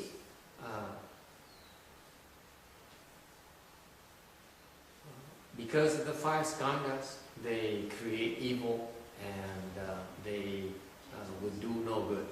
Cái chúng sanh đó, vì cái ngũ ấm thành ra tạo ác mà không có chịu làm thiện. There's a tendency of living beings to do evil and do no good. Okay?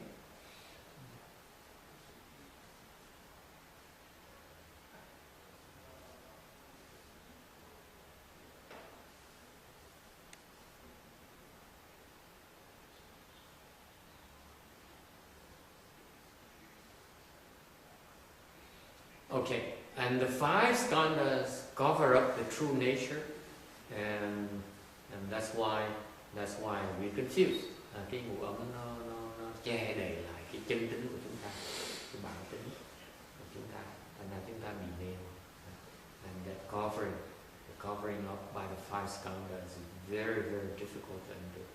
Cái ngũ ấm nó che đậy một cách rất là tài tình, thành chúng ta khó mà gỡ cái sợ, cực kỳ khó.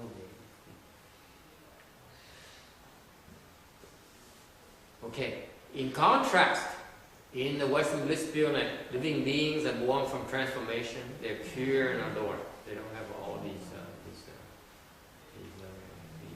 icky stuff. Ngược lại bên cái Tây phương là chúng sanh là sinh ra bằng hóa sinh, thành ra họ thanh tịnh và họ trang nghiêm. Okay. 563, 563.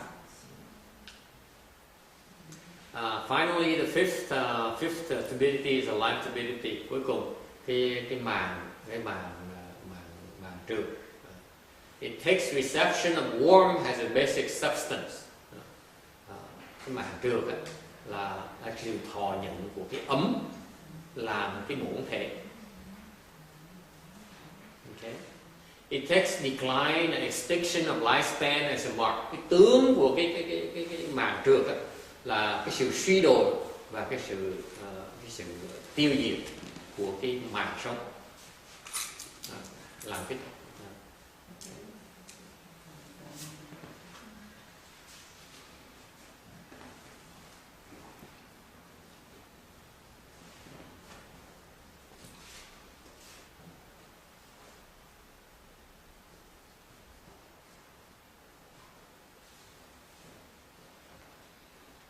and the inner life turbidity, both the cause and effects are inferior. Cái trong cái màng trượt thì nhân quả nó đều là hạ liệt. Tại sao? The cause are the view and the thought turbidities. The cause for the life turbidity are basically the view and the thought turbidities. Cái nhân của cái màng trượt là do cái kiến và cái tư tưởng trượt. And the view, thought, illusions are the causes of feeling retribution. Và cái kiến và cái kiến và những cái tư tưởng mê hoặc là những cái nhân cho cái thọ, cái quả thọ. The effect is that the living turbidities are coarse and miserable, and the five skandhas are the effect for birth. Và cái quả là chúng sanh trượt và nó thô và khổ sở, và ngũ trượt là cái quả của cái kết quả của cái sinh. In the life turbidity era, the lifespan will not exceed 100 years on the average. Trung bình trong cái màng trượt thì màng sống cũng nó hơn 100 năm. That's our era right now. Cái thời của chúng ta bây giờ như vậy. Right now our average lifespan is around 60 years. Thì bây giờ khoảng chừng 60 năm. Average lifespan. Okay?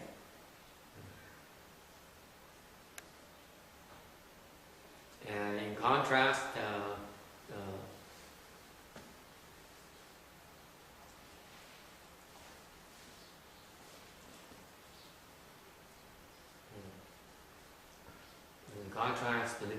beings in Western Bliss Pure Land have measureless lifespan equal to that of the Buddha himself.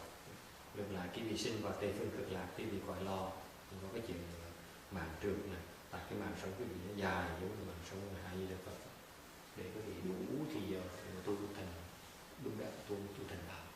So you have plenty of time to accomplish Buddhahood.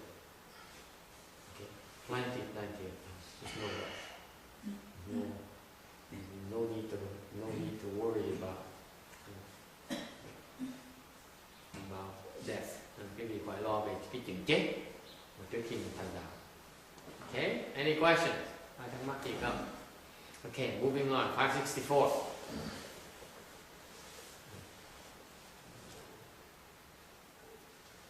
And the Buddha says has explained this Pure Land Dharma door in the whole world, meaning all the 9 realms of the 2 lower realms of the hungry ghosts, the animals, and of the hells realm as 3 lower realms. Or you can call the 4th lower realm as the asuras, okay, where they are immersed in fighting and anger, to be the lower realms. And then the next higher realms are the human realm and the God's realm, that comprising 6 realms of the reincarnation with. Okay, and then you include the Arhats, the 7th realm, Pratyeka Buddha as the 8th realm, and the Bodhisattva as the 9th realm. Okay, all 9 realms. Okay, include the whole world. That's the whole world right there. Okay, as mentioned in the sutra, and all the whole world cannot possibly understand or appreciate the Pure Land Dharma door. That's why the Buddha himself had to explain it himself without being asked. This is an exception. Most Buddha Dharma have to be requested before the Buddha will explain it. But this in particular is the very few exceptions. The Pure Land Dharma door and the Buddha has to explain because no one knows how to ask for it. Okay?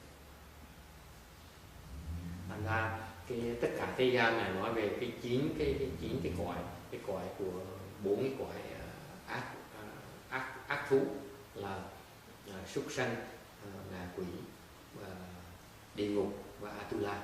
Atula thường được coi là cái ác thú này, tại vì Atula khổ sở, họ đấu tranh, họ giận dữ, họ không biết, họ thiếu cái sự sung sướng, thiếu hạnh phúc. Rồi xong rồi cái cõi thứ 5 là cõi người, nhân gian, cõi thứ 6 là cõi trời. Thì 6 cái cõi đó gọi là cái vòng luân hồi. Rồi khi mình thoát cái vòng luân hồi thì lên cõi thứ 7. Cõi đầu tiên hết là cõi người A La Hán, cõi thứ 8 là cõi Đức Chi Phật, cõi thứ 9 là cõi Bồ Tát. 9 cái cõi đó gọi là tất cả thế gian là gồm 9 cõi. Thì cái cõi thế gian là tất cả những người trong 9 cõi, những cái chúng sanh trong 9 cõi đó không đủ trí huệ để hiểu được cái pháp môn tịnh độ. Thành Đức Phật là tự giảng cái pháp môn tịnh độ mà không cần được họ. Thông thường Phật pháp phải được thỉnh mới giảng. Lần này Phật là làm trường hợp ngoại lệ, là giảng cái pháp tịnh độ mà không cần người ta cầu thỉnh. There are 10 things that are difficult to believe. Có 10 cái điều mà khó khăn, mà khó tin. First of all, it's too good to be true. Thứ nhất, especially this applies to the modern man. It's too good to be true. Đây cái này nó có ý nghĩa, tại vì cái thời buổi văn minh này người ta khó tin, tại nó thấy nó dễ dàng quá. I remember talking to Bhikshuni from the Hinayana Bhikshuni, and she discovered our rebirth dharma. Tôi lần này tôi nói chuyện với sư cô Nguyên Thủy, bàn về giảng cô về cái pháp và đạo sanh. cái bản sanh này mình phải cần làm như cái bản sanh explain to her when it takes to obtain rebirth to the pure. Okay? And so he said, wow, in that case, can I take advantage of the Dharma? Cô rất là sung sướng, cô thích thú, con nói như vậy con có thể lợi dụng cái pháp này không? Được, sao of course you can. So you take advantage of the Dharma because you are older. It's too late for you to try to cultivate to obtain liberation by yourself. Tôi nói sư cô bây giờ lớn tuổi rồi, và cô tìm cách để giải thoát, tìm cách đắc giải thoát, và thì nó khó, vì nó khó quá, lớn rồi, hết sức rồi. You get old, your strength is declining, stamina is declining. Therefore, it's virtually impossible for you to obtain liberation. Okay?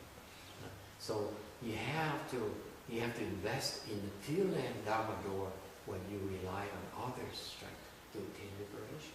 Thành ra tu riêng cổ nên lợi dụng cái pháp tịnh độ để dùng cái tha lực để đắc giải thoát. Mình không đủ sức thì tìm người khác giúp gì đâu. It's that simple. Buddha Dharma is very straightforward.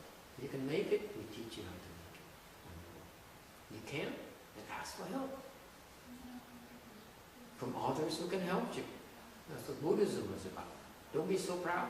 So I told her, say, you can ask for help, and this is what the Pure Land Dharma door is about.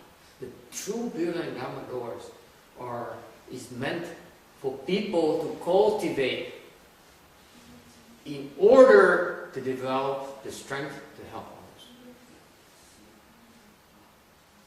Cái pháp môn tịnh độ là cái pháp môn nó cố ý là cái người mà tu pháp môn tịnh độ chân chính là cái người mà muốn phát triển cái lực để có thể giúp người khác.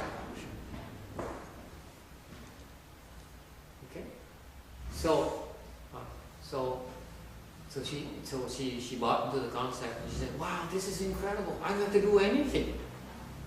Just I don't have to do much to have a good chance of obtaining rebirth to feel that." Chị cô rất là sung sướng. Cô nói tại sao con không cần làm gì mà có thể có cơ hội đắc được bản sanh? You really think so? Cái vị nghĩ là không cần làm gì hết. You really think you didn't have to do anything? You really believe that? Cái vị thực sự nghĩ như vậy hả? Well, she has to get a plaque. She has to believe it. She has to believe that it's possible. She has to want to go there. And she has to do it. Yeah. She has to do it. Right? Yes. Cái vị đừng nghĩ nó dễ nha. Đừng nghĩ nó dễ. Don't think it's that easy. It's not. Number one. Hi, come in. Come in. Okay. Welcome. Come in. Do not think for a moment it's easy. It's not easy at all. It's not easy at all. Trust me. For this particular lady, she had to believe it's possible. Okay? Cái sư cô này, cái chuyện mà come in. Hi. That's very good. Yeah, bow to the Buddha. Can I get? Can I come on carpet? Sure. Oh, thank you. And so it's not a simple thing, because this particular lady, it's not easy because she has to believe that it's possible. You know, I can tell you most of your friends who don't believe it's possible. They would think that this is a superstition, right? All my friends do. All your friends think so. They think this is superstitious. How can we modern people aspire for somewhere so far away? You have even no postcard even sent back. Yeah. Okay? And you have no proof whatsoever, no scientific proof whatsoever. How could you possibly believe that such a thing exists? It's nonsense. They laugh their head off, right? Yeah. Yeah, that's exactly. And that's very difficult. It's not that easy because it's too good to be true. We are all rational people. We are all educated people. How can you possibly believe something without any proof? It's too good to be true. Yes. Well, it's a funny thing. The first time I read about Pure Land, it was a long time ago, just some Tibetan book. Yeah. Instantly, as soon as I read about it, I instantly believed it. Well, immediately. But most people just like We totally talking stupid, about you know. yeah. Cái chuyện này quý vị đừng nghĩ nó dễ đâu nha, tại vì nó khó dễ sợ. Tại những người thời đại văn minh này, khi ta nghe nó cái chuyện Vãng Sanh, nghe nó cái chuyện Tây Phương Cực Lạc, nó cười từ mất. Như cái bạn ông này, ông nói là bạn cái ông da trắng này nói là không ai tin hết. Ông nói bạn ông không có ai tin, ai cũng cười ngất hết. Mà cái sư cô này nghe một cái là tin. And so the faith is very hard to come by. That's the first requirement. You need to believe it's possible. Okay, you don't believe it, there's no chance. There's no sense in proceeding. You have no chance whatsoever. So faith is very difficult. It's not easy. It's just okay. And once you believe, you have to want to go there. Okay. Cái chuyện cái gì mà khó nữa là cái gì là phải khi mà tin rồi là phải thiệt sự muốn đến đó. Okay.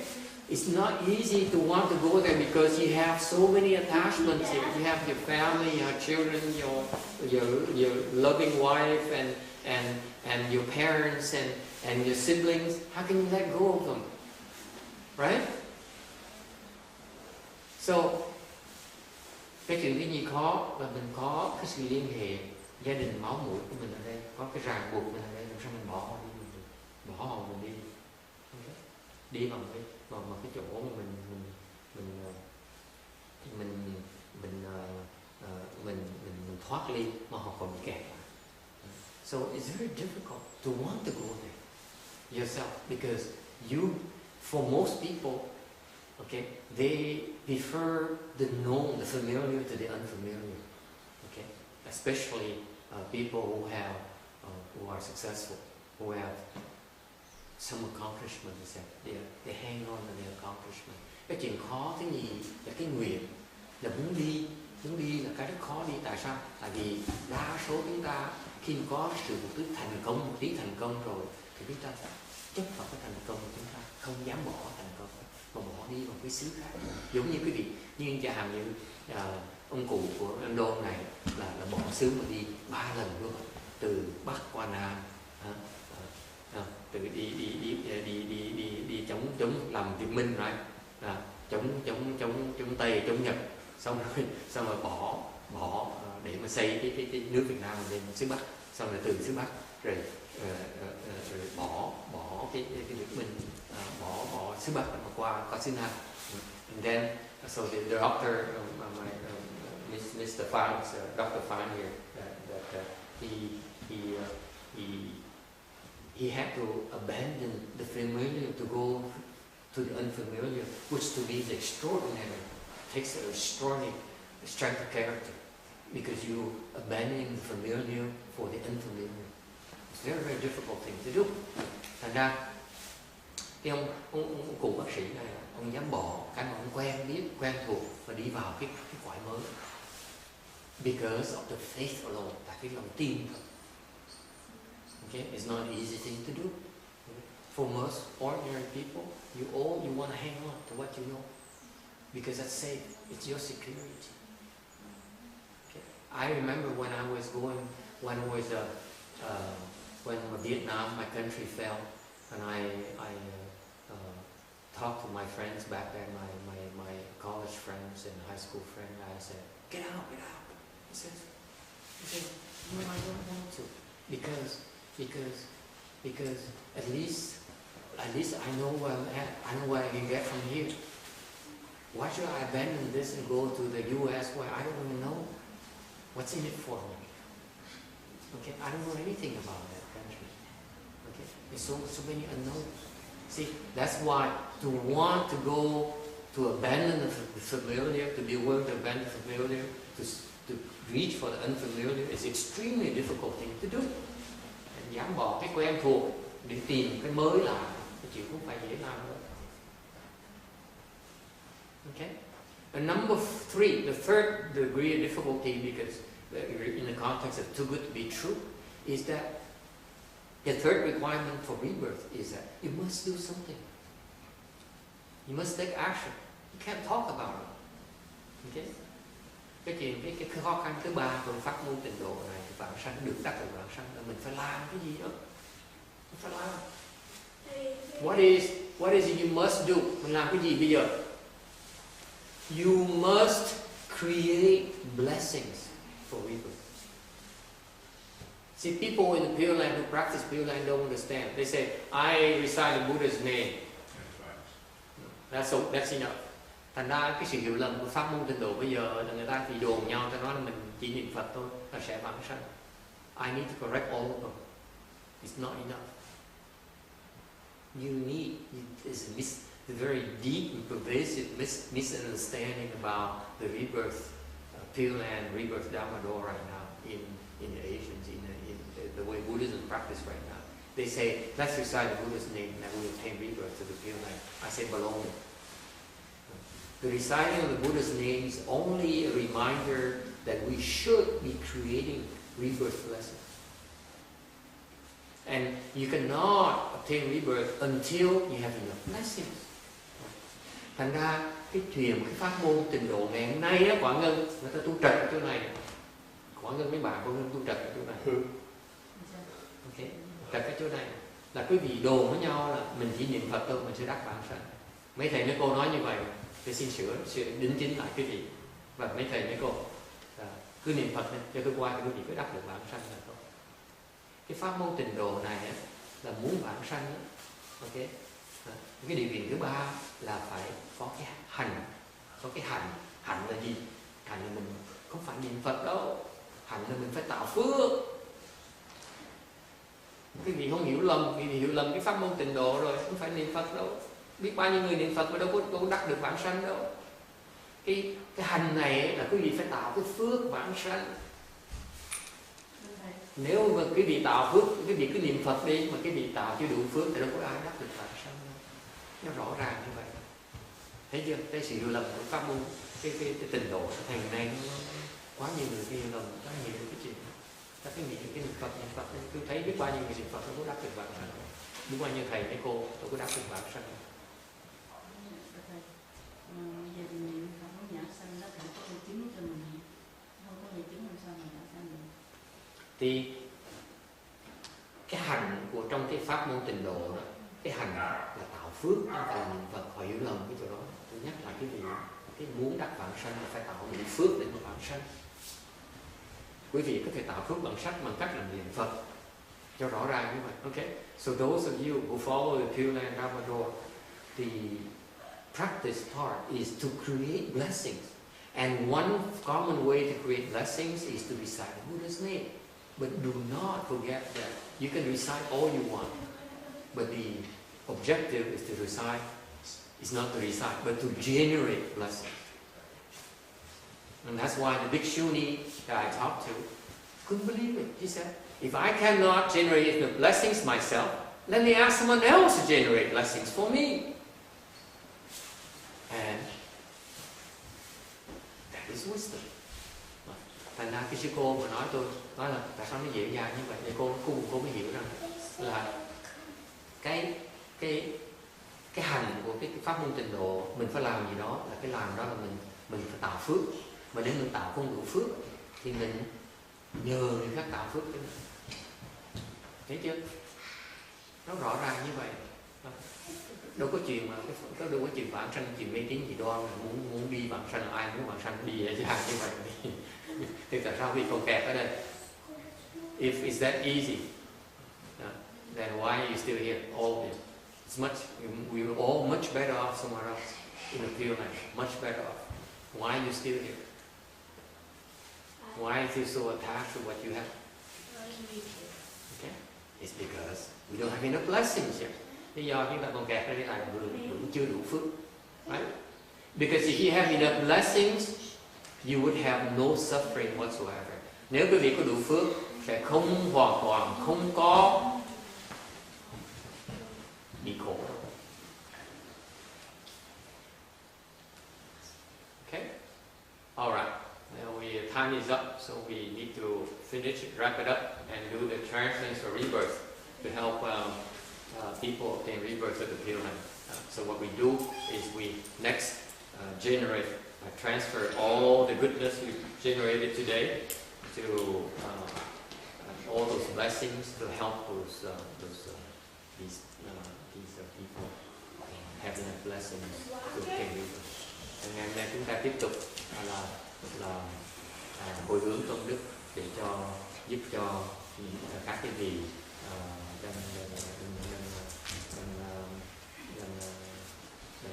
kẹt về